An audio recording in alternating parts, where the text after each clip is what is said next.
𝗤𝘆ᴅ or Good Night 𝗀𝗀 is an interesting book. It hides itself inside the facade of a simple story about a bird called 𝗀𝗀, yet he uses the sense of innocence on its art with the contrasting horrors and disgusting visuals of the human characters as a way to talk about its topics. The topics themselves are going to be done in a future video, as I am really interested in this story and have some thoughts of my own. The question I impose on this video is, what makes art so important in the process of making a story? Not per se visual beauty, but also visual ugliness, visually differentiating yourself from other stories by making your purpose, your message, only unique to you. Despite inspiration, art is a mix of ideas and thoughts brought in the form of a visual, auditory, and sometimes sensory way. Art itself is a message, one, yes, done for the purpose of entertainment, but with the intention of inducing thought, making people reach for the depths they seek and the meaning they convey in what they desire to feel.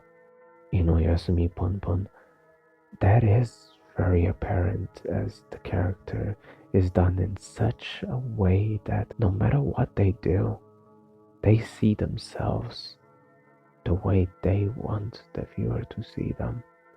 They see the world as foul and threatening, while they may not be much different, slowly distorting themselves to fit into what they truly are, letting their thoughts and desires wash over them.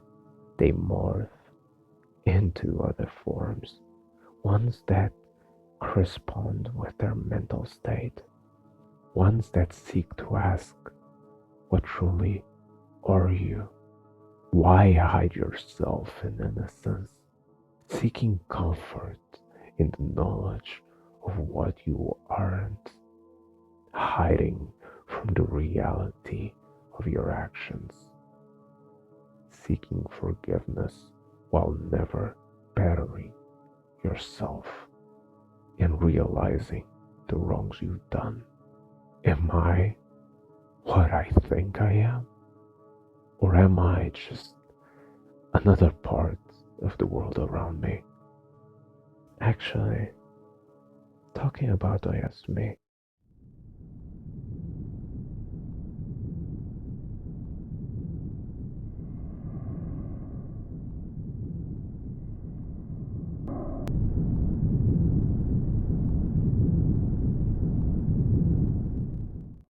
Close your eyes, you'll be here soon. 1、2、3、4、5分時々本当に寝たい。でもこのワードできない。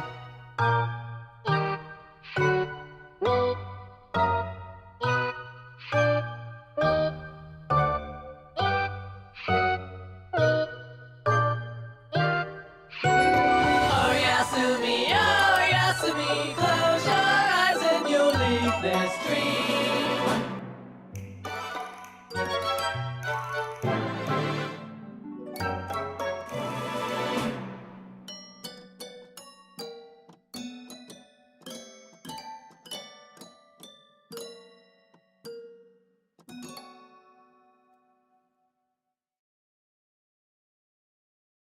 Omori is a very simplistic game in its art direction, inspired by old RPG games and taking place on the 90s by using the sort of technology that was available back in the day.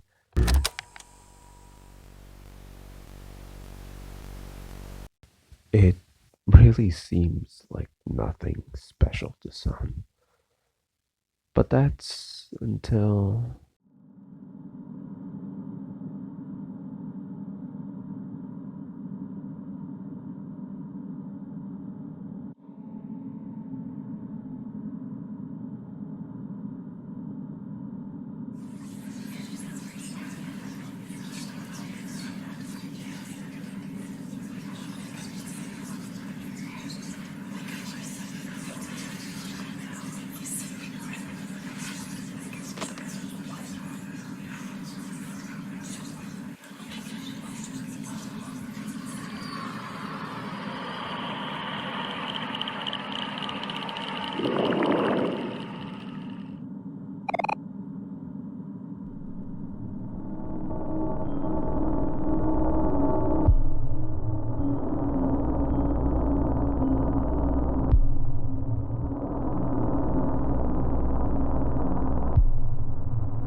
the soundtrack.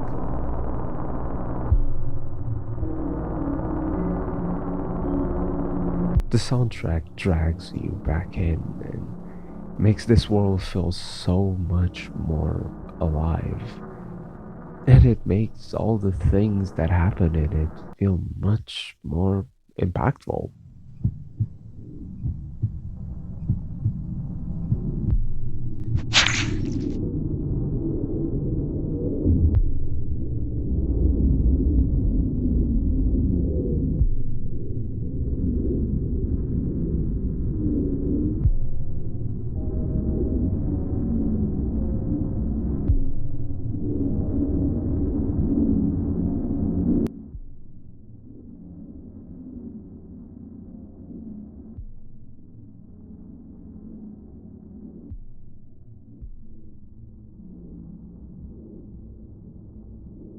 It makes us not only feel for the main character called Sunny, but also feel exactly like he does, the loneliness he feels as he melts away into the voids he calls the white space.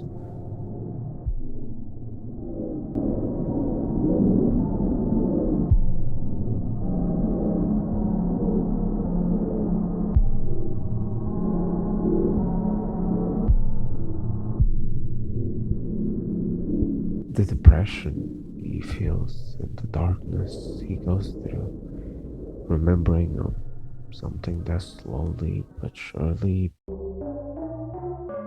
eats away at him.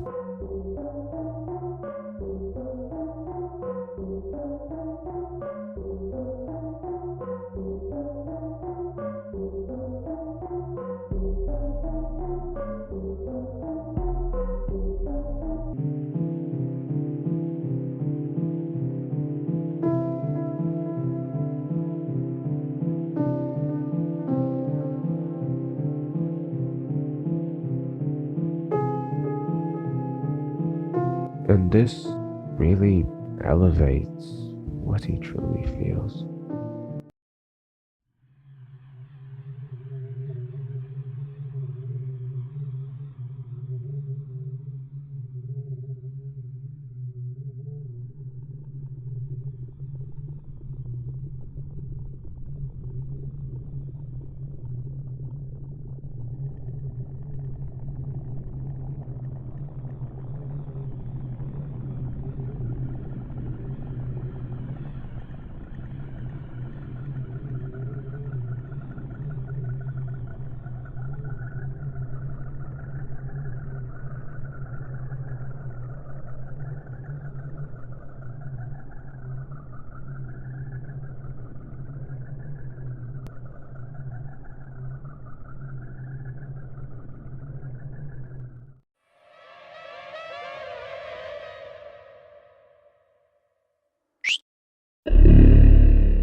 Now that we talked about books without color and characters in black and white, why don't we put some color on this video?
Mononoke has one of my favorite art styles ever done in animation, and it truly shows that creating an unsettling ambiance.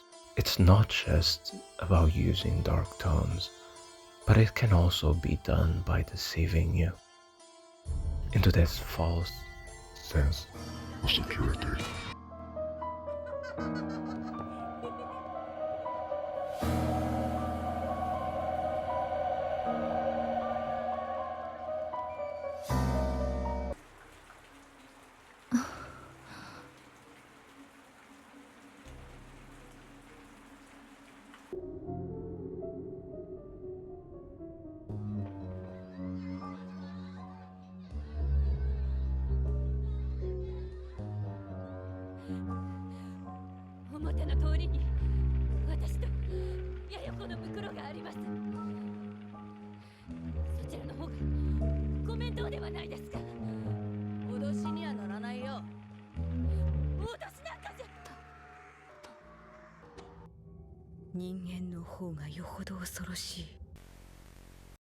Showing how pretty something is, using vibrant colors to stimulate you, leaving you feeling that you as a mere mortal don't comprehend fully what you are looking at. It makes everything feel weirdly alive It's done in such a magical and spiritual way that it feels somehow very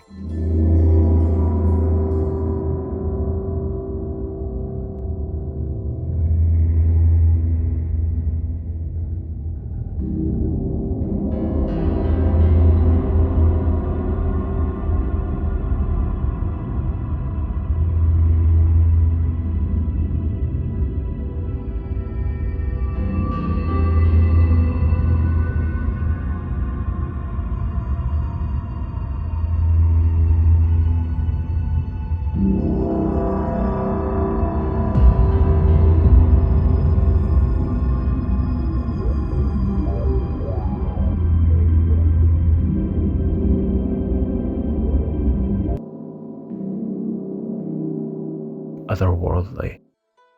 It resembles a lot the same feeling you get with the works of 𝗤𝑥 Katsushika. It's as beautiful and peaceful as it is unsettling. Both of them succeed in what they seek to achieve: beautiful discomfort.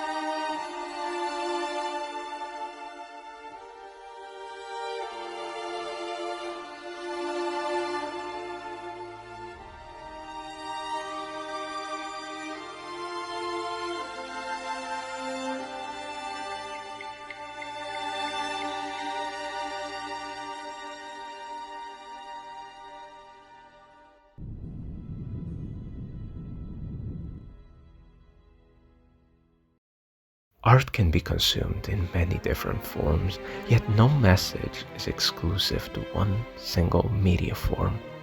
Taking as an example, the book 1984, I've personally always loved that book, yet I never had friends of mine that liked reading books like that because, in their words, they can't visualize it or interact with it. I mean, they're right in a sense. It's only a book, right? How can you interact with it? And that's when I remembered. Inside is a video game representation of the same message that is being brought to light on that book. May not convey the same story beats, but through interest, we end up finding things that we love, even in the media we don't normally consume. With that being said, now it's one of my friends' favorite books. All because I showed them that book in a different light, a different medium, a different form of art. Back then, art was much like groceries. You wanted it, you had to seek it out. But to seek it, you had to know of it. Word of mouth, newspaper announcements, ads on the television. Now, it's the easiest as it's ever been. With internet boards to ask recommendations, looking at different cultures to seek artists that we'll talk about, to those we love the most, to experience a bit of everything. The way we find what we love has changed, and so should we. Art is not just born out of the love of those who create it, but out of those who consume it as well. No art would ever exist if there wasn't anyone to notice it. Countless amazing and unforgettable experiences have been forgotten to the sands of time.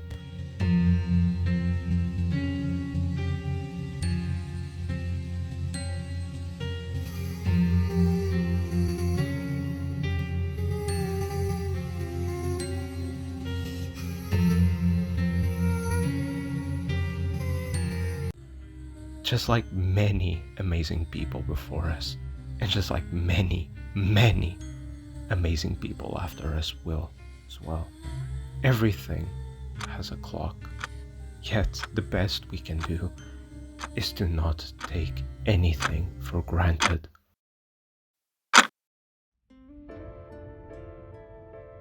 Yet, no matter how much pressure that ticking clock puts on us, we still stand together to create something out of it, share our emotions with each other, spread our own findings in life, our own ideas, hoping that those ideas will be of use to someone else. Share and express the things that gives us that burning sensation of fulfillment. Play in the ashes of our creations that makes us feel born anew. Art makes us think, but a new perspective, used with the right intentions, can be the thing we need to turn things around. Not everything stays the same forever, not even what hurts us. After all, through speech, music, literature, and movies, what we've seen, heard, felt, anger, joy, and sorrow. These are the things I will pass on. That's what I live for. We need to pass the torch and let our children read our messy and sad history by its light. We have all the magic of the digital age to do that with. The human race will probably come to an end sometime, and new species may rule over this planet. Earth may not be forever, but we still have the responsibility to leave what traces of life we can. Building the future and keeping the past alive are one and the same thing.